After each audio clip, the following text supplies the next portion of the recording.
Thanks. Welcome to the AudioLink podcast. Today we're talking about the World Cup and AI.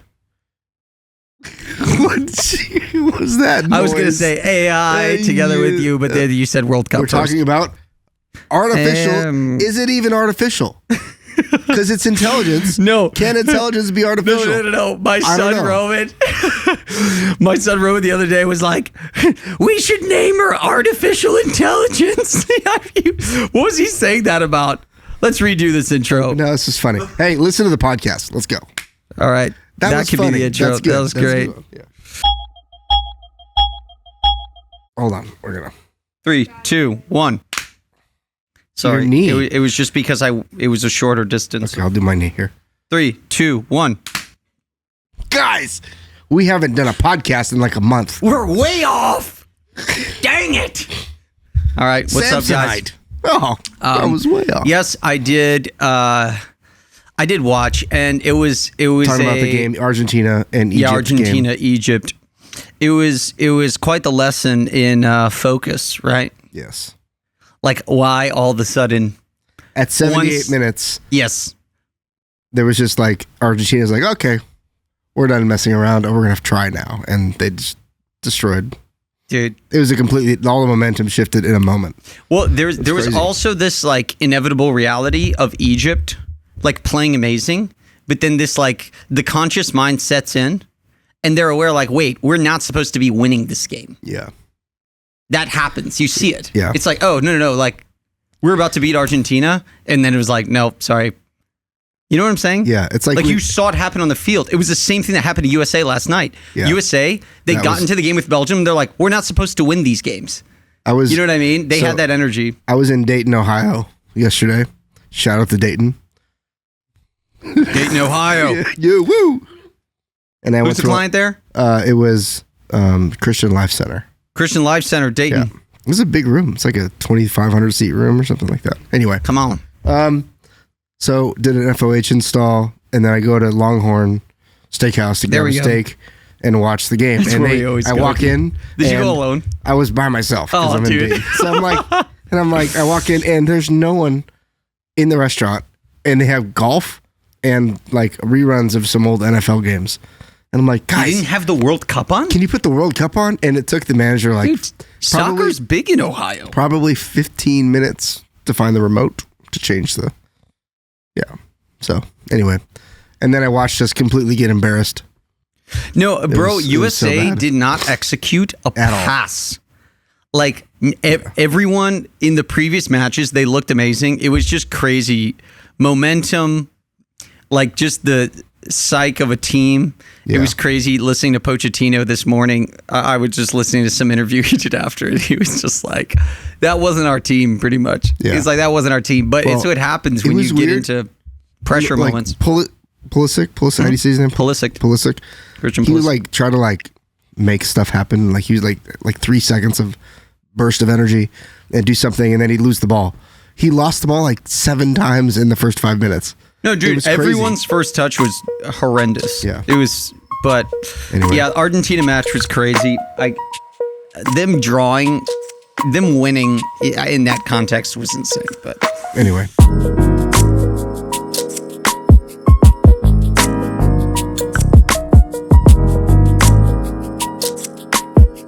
Well, okay, so today we are thinking of talking a little bit about what we are interested in right now, at least especially me, but both of us in a lot of ways, which is AI.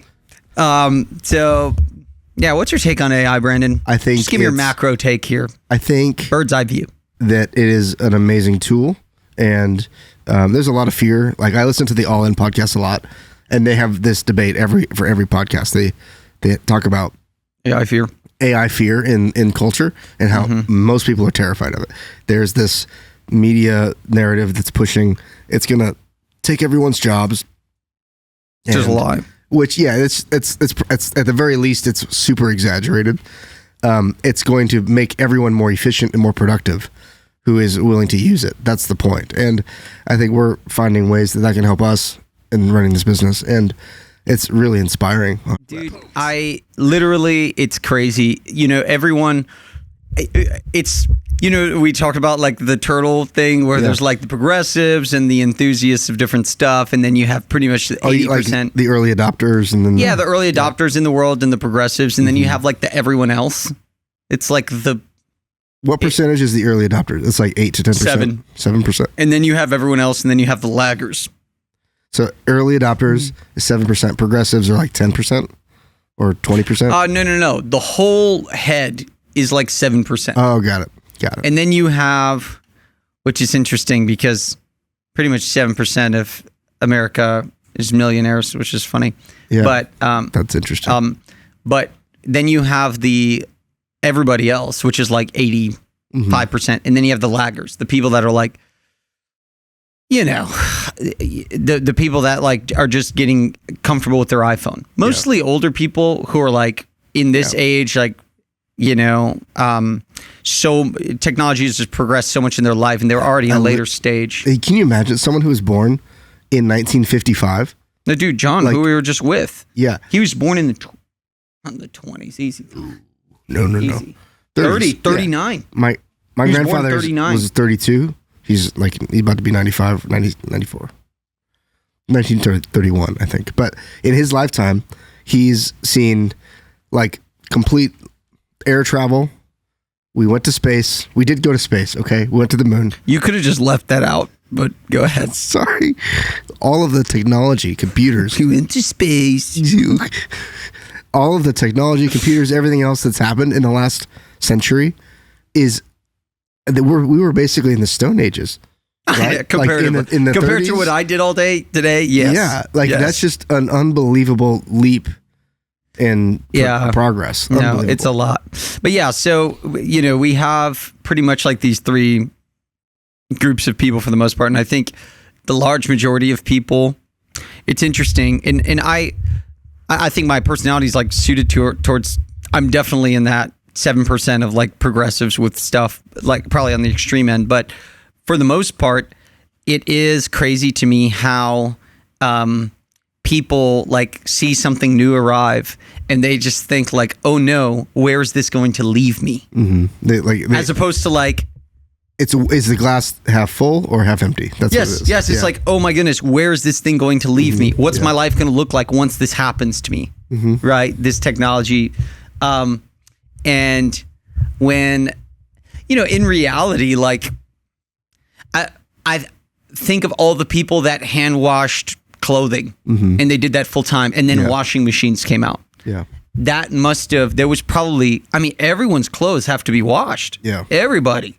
So like there was probably a lot of people doing that.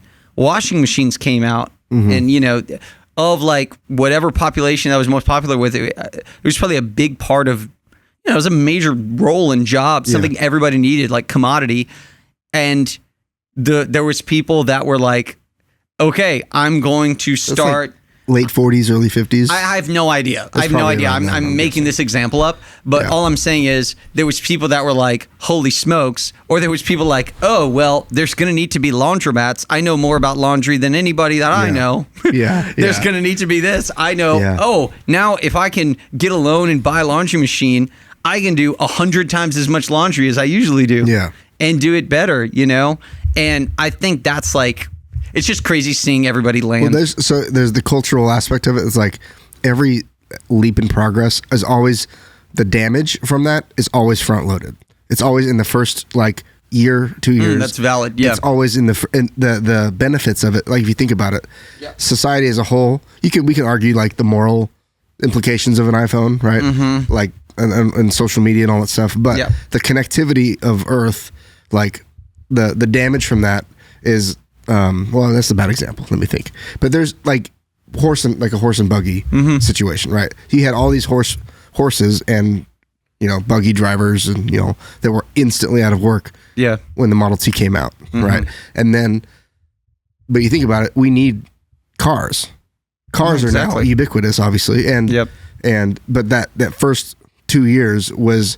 You feel all the pain at the beginning. All the pain is at the beginning, but then all the growth after that. Yeah, all the opportunity. All the exponential growth after that. It's like, anyway, that's all I have to say about that. No, it's crazy. I think for me, I'm thinking, well, Well, two things. One, what I would love to see in general, and obviously I'm thinking in context of this business and maybe what our listeners might be half interested in, is like the opportunities for people to do what they're doing way more productive.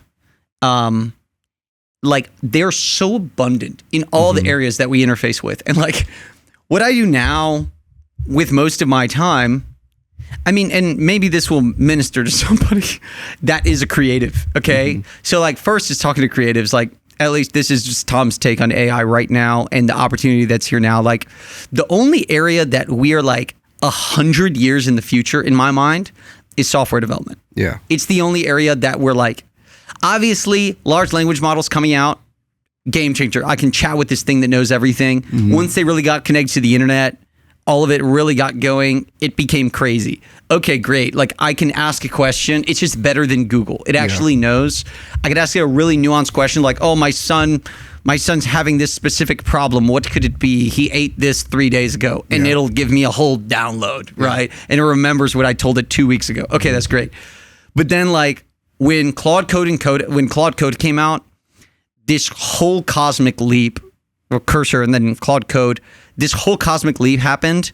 Like, I think a lot of people thought that the OpenClaw, like agentic world of where like kind of what we were talking about, Nate, where, you know, you kind of have this like Jarvis life where like you have this computer that's doing all these things for you. I think that's not nearly as powerful as what Claude Code is for a creative. Because a creative, like, yes, being organized, being able to deploy stuff, great. But you being able to have an idea and explain the idea exactly like you would to me or to another human, to Claude Code, and then it exists on your computer, and then you debug it, and then you can turn it in reality, and with like a couple bucks a month in hosting, if that, you could literally like ship something to the world, and like for an organization that you're in, I'm sure there's so many creatives out there, and like, and when I say creative, there's like creatives like making videos and this and that, but also like youth pastors and like production people and lighting people, anyone who's just like a creative person. Anything that you dream of software wise literally can become reality, and it doesn't cost like any consequential money. Yeah, it's like the barrier to entry is literally Dude, almost the nothing. $20 a month subscription. Like I'm just now, I use Claude Code all day. I have some operation running all day, and for the most part, and usually overnight, something's running or debugging or something. And I'm now on the like our business pays for like the max 20x. I just moved to the max 20x, which is like the $200 a month, which is like, that's a huge investment, you know? And like, I view that as a big subscription, and I just moved into that, and I've been doing this. What was the ChatGPT version? It was the Pro Codex is, that was $200 a month. Yeah. But back when they had like 2 years ago. Yeah, exactly. Like a year and a half ago. And they haven't had, so the point is, I just think the opportunity is upon us for like anyone who has ideas, like you can really turn them into reality. And dude, around audio engineering, you know, obviously the products that we've been working on, I'm so excited about, but around audio, like some of the plugins, do you want to talk a little bit about some of the plugins that our team has made that have just changed our workflow? Oh yeah. So we mix remotely. So that means that and these were all vibe coded. That's why this is So there's a lot of things that are limiting factors when you're not in front of a console, like doing a broadcast or front of house. So you don't have faders. That's the most obvious one. There's no faders in front of you. So how do you do a crossfade? Yep. Right. And so one of our team members is a monster coder. And his name's Mike. His name's Mike. And he is like, I'm going to fix this problem. And this is like our core values as a company. One of them is innovate, like innovate, always be working on the business. And so he developed this plugin called Flux, and it was just approved by Pro Tools. So it's like we could, if we wanted to sell it, we could. So, which is cool. It's crossfades. So like you put it on, you can group A, group B, you know, and you can literally hit fade in, fade out, or transfer, like transition, do a slow 5-second transition or a quick 1.1 second transition, or just drop the level. Like on your band bus, you just pad it 6 dB so it brings the band down 6 dB slowly and do whatever. It's like sick, dude. It's so sick, and it's saved.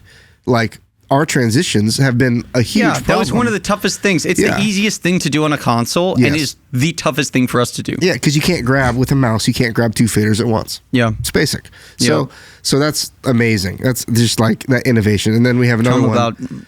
Trimichurri. I call it Trimichurri, but it's not Trimichurri. It's called Trim Pilot. Yes, and so exciting. So that name. all of our clients, in order for us to integrate as seamlessly as possible, we have a preferred gain structure, right? Yeah. And for all the inputs, and it's all in, Pro Tools and LV1 is the same, but we just we try to do have everything hits, like drums hit -4, et cetera, et cetera. Yeah. So we'd encourage everybody to have that. If just a side gain note, structure, yes, have a gain structure and gain target. So whoever mixes, they're operating under the same. Like if your console file seems to work sometimes, but then sometimes it sounds like pots and pans, it's probably because the gains are just not consistent, or the sources are not consistent. Yeah. If you make both of those consistent, especially the gains, it's gonna be a lot better. Carry on. Yeah. So Micon developed Trim Pilot. Yeah. And it just captures the audio and puts it at your desired input level. Yeah. Over what time period does it make the judgment? It's instant. It's like it looks at the it's not instant. I think there's a it's not 60-second RMS level. Yeah. Or something like that. 60-second RMS judgment. It takes just a meter every so often and looks at the level and adjusts accordingly. So your trims and your gains coming in, even though it's not actual gain, it's digital trim.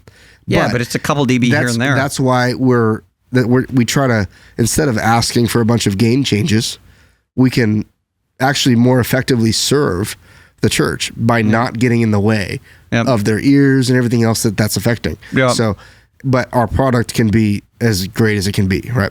So anyway, those are just 2 small things that my killer examples. Yeah, he just got on and said, I want this, boom, done. So simple. I think they're so simple and yet like tangible impact on what we're doing. And it's just insane to me now that literally anybody, you don't need any coding knowledge. Like, mind you, like I have no coding knowledge coming into, I have a little bit now, but like coming into this, I knew nothing about coding, and with all the responsibility I have in my life, like with the company and with family and everything, I deem it as like the most fruitful way that I can use my time because of my ideas and my will to like work on it. And I think and we are at a specific season of the business, but I think anybody listening, like if you haven't really pushed into Claude Code or Codex, it's insane. And if you're technical, like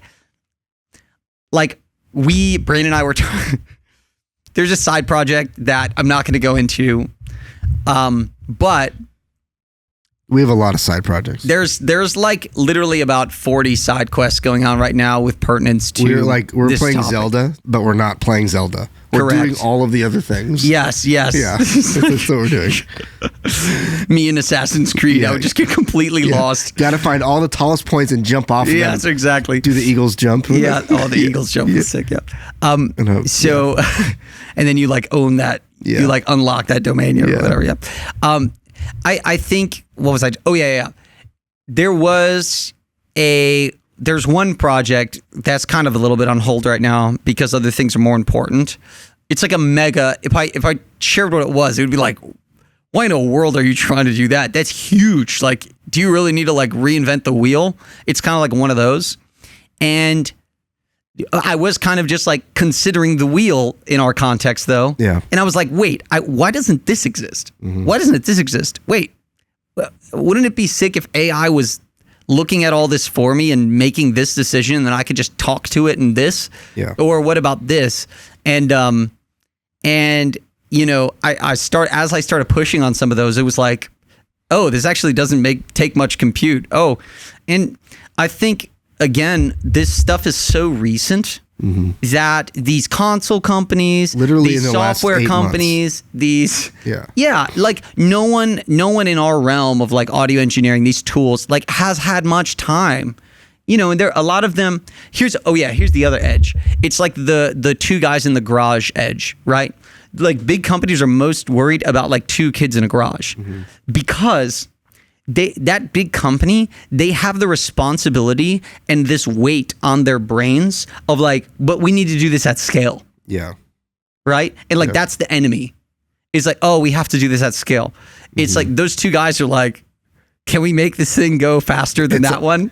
All they're trying to do is make it work. They're just trying to make it work. Exactly. But like scalability, this is what we were learning, and I've learning more recently, but like in general, scalability is like a false issue. It's nonsense. It's not a real problem. It's nonsense. It's a problem because we're afraid of working. Dude. It's not an actual It's actual problem. Nonsense. Yeah, you do what you have to do. It's like the FedEx guy. Yeah. So, sorry, the point I was trying to land was this. The point I was actually trying to land was I think each person, like, don't think that your idea is dumb. Don't think like, oh, someone already did this. Like, I think that's a dumb idea. Someone's already going to do this. I think if each person now just makes the tools that they need, or like any ideas they had, like make it for your business or for your church, your organization, like it could take 2 days and just be game changing. But we're working on a really cool project. So I will say this, like AudioLink is rolling out AI products. And we think we could just look like the point of this is of all of our business is not to actually do anything special. It's just like to allow the special things to take place. Yeah. Like just be special and everyone experience them that way. And like the live services, the events, all of it, like we're just trying to do that better and better and better. Just enable that. And because the special is what's happening at the church. Yeah. Us, it's like we're facilitating. That's what we're doing. Exactly. Yeah. So all that being said, we're rolling out, we've actually like built a full dev team now, and we have an incredible team, and we're shipping AI products and we're launching them more and more to our clients. So the tough thing is if you're not an AudioLink client, you probably won't experience any of them. So sorry, guys. My intervals weren't. You know right what there. song's been in my head? My voice is gone. The closing song from SpongeBob. Ding ding ding ding ding ding ding ding ding ding. Oh God. Yeah, I don't know where that came from, but yeah. So a lot of cool ideas. All right, let me just shed light on one of them. Okay, I'm not going to dig into all of it. Okay. One thing that is really, really cool that we've been working on is we feel like when it comes to like monitors in general, in-ears specifically, most people just put up with really, really bad in-ear mixes. Yeah, no one knows what good in-ear mixes are. Dude. Most people know what good front of house is because they've been to a concert that's good, but hardly no one, just preach about this a little bit, knows please. what good in-ear mixes are. So that's because they, No, it's well, and literally like a in-ear mix that has a smaller dynamic range that sounds more like music.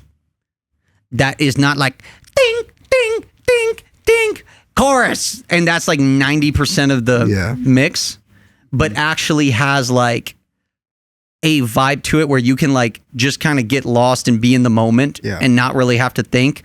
I feel like that is like the furthest thing from a commodity these days. Like it is very, very few people have it. And I've probably only experienced like 1 or 2 in-ear mixes like this, in like actual good ones, and we are trying to make that a actual commodity, the standard, and AI is helping us do that a lot, which is really cool. Very cool. So that's just one of them, but it's just one of them. Be looking out. Okay, so when it comes to mixing, I know we made that really nerdy video with Lee. Oh yeah, where the Nate. I know we're gonna hang out with Lee tomorrow. I'm playing golf with him Friday. Which will be fun. Which I need to go to the range. Where's my invite? Well, he invited me. Sorry, Lee. I'm not. I don't think he knows that you play. I don't really play, but it's okay. Maybe that's why he doesn't know that. Yeah, Nick's golf clubs are right there. Nick showed up one day at the studio and he brought these Facebook Marketplace golf clubs. Those are great starters, dude. Yeah, I played so bad last time I played with Lee. I need to go to the range this week. But what I will say, what were we just talking about?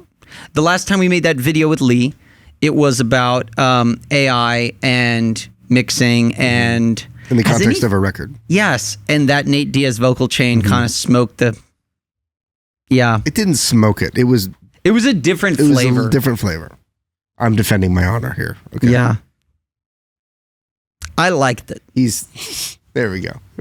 I just liked it. Just kidding. I retired after that, so... No, the point is you're the best mixer, Brandon. Oh, thank you. Thank you. That's not true. So where is AI in record mixing and live mixing right now, where you've seen it? Because I don't really mix much. The best implementation of AI that I've seen is just the curves stuff from Waves. It's really intuitive. The AQ and the curves equator, and then curves resolve, which is a new one. What is that? It looks at you side chain. It's basically like it resolves harmonic frequencies that are covering up things in your mix, like that are causing masking. Holy moly. And so you sidechain the thing that you think is causing the issue, and it finds it and dynamically filters out the stuff that's... What? Yeah, it's pretty crazy. It's cool. Can we talk about Waves a second? Yeah. How awesome they are. Yes. All right, I'll start. I feel like this is like an obituary. We're just talking about how amazing they are. Waves was in a good company. No, dude. Waves... All right, here's the thing. Like, there's a lot of products you use, and I think Waves, I haven't used one of their products that I haven't liked. Yeah. I don't think there's one plugin that I've used that I didn't like. And, like, I think any of us south of 45 years old, just because of the time of, like, digital and everything, that's a working audio engineer now, would say, like, a big moment in their audio career of like them getting to the next level with mixing, they were manipulating a Waves plugin. Well, Waves was the first real plugin company. Yep. They were. So Avid What was the name of that hardware one that they had first? We should know that. Sorry, carry on. No, but Avid made their own... They had their own like Bomb Factory plugins that they developed in-house. Mm-hmm. But like Waves was the first, like... They were one of the first. Like Waves and McDSP and like Metric Halo, some other like... OGs, but Waves was the first one that took hold, really, in the mixing market, like for studio mixers.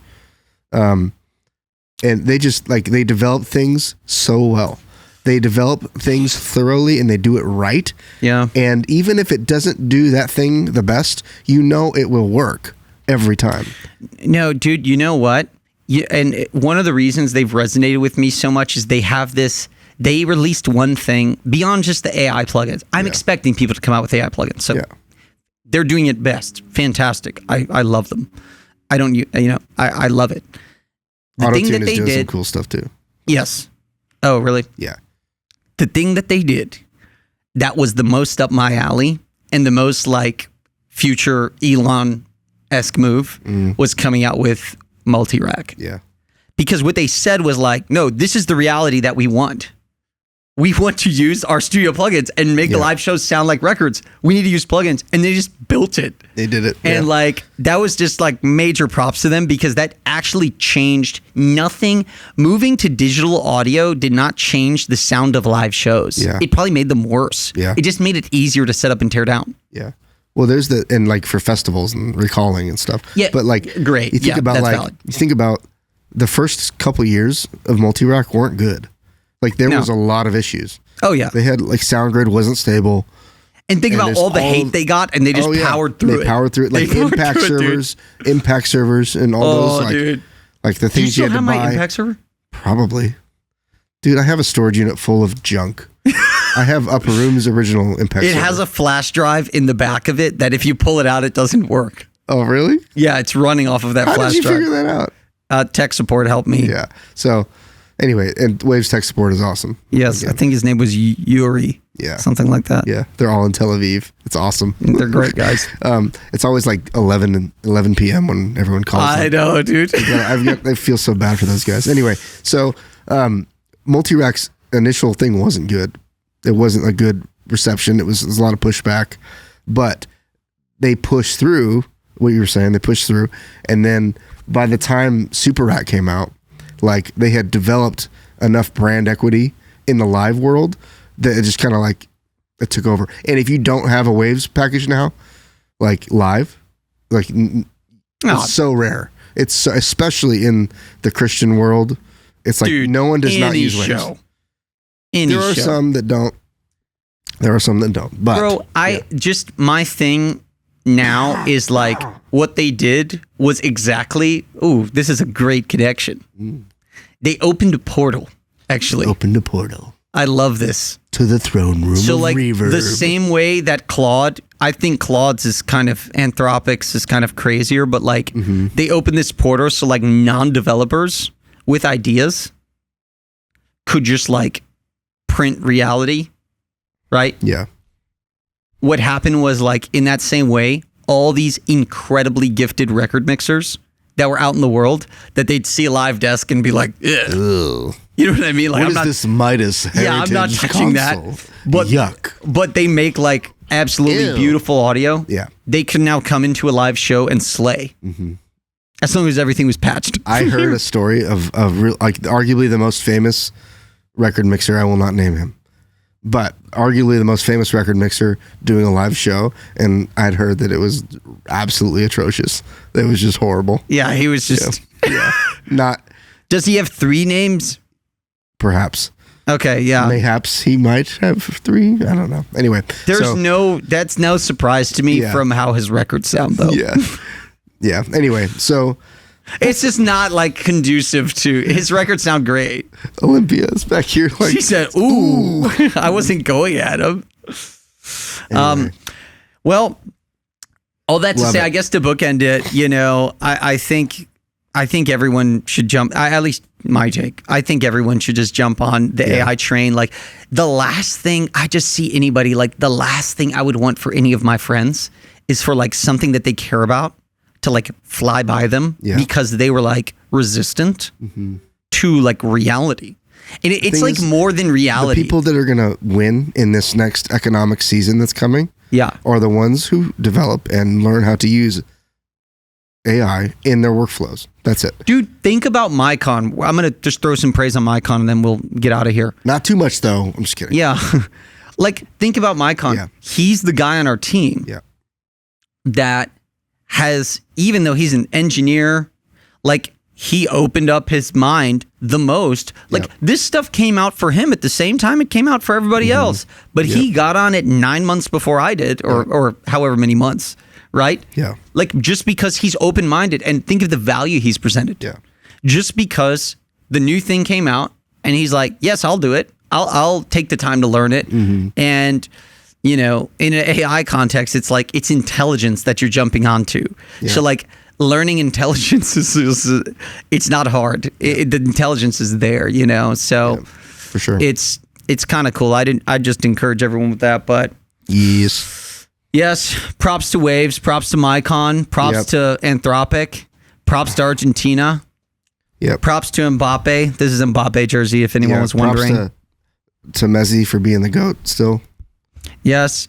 Yep. Props to Haaland. Where's your rebuttal? There's a rebuttal there somewhere. No, Messi is the GOAT, dude. Okay, all right. Honestly, I've heard some really positive things about Ronaldo in general since his last game yesterday.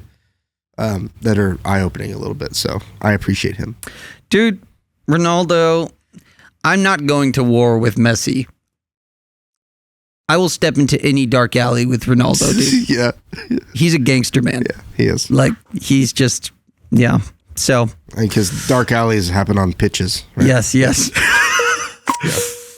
In Dubai where he lives. Yes. All right. He lives in Riyadh. Yeah, he lives in Riyadh. Yeah, I don't know anything about Saudi.